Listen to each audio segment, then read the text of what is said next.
Integrating 3D printed circuits onto a balloon is a relatively common practice for minimally invasive procedures, ablation procedures, whether doing sensing, whether doing ablations.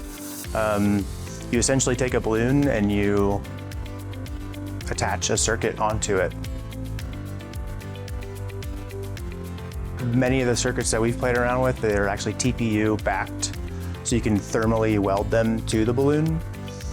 Some of them in R&D we can just kind of glue on in place where we want the circuits to be. We have some applications where we're putting the circuits just on the distal end of the balloon, so you can kind of butt the balloon right up to the treatment area.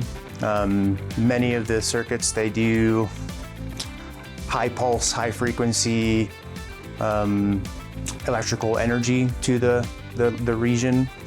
But yeah, I mean, it's taking a balloon, compliant balloon most of the time, but we have seen some non-compliant options where you attach a circuit, whether it be welding, gluing, pleating and folding that circuit back down to a super low profile so that it can be delivered into the body, deployed where the doctor wants it to be deployed, delivering that energy in a localized place, and treating the vessel where they want it to be.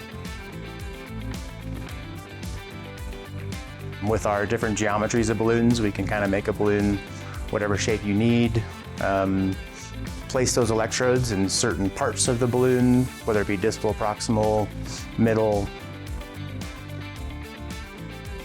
Attaching sensors to a balloon is a whole nother field of attaching a circuit, essentially, where you're getting that feedback from the sensor through the catheter back to the doctor so that they can better treat the patient.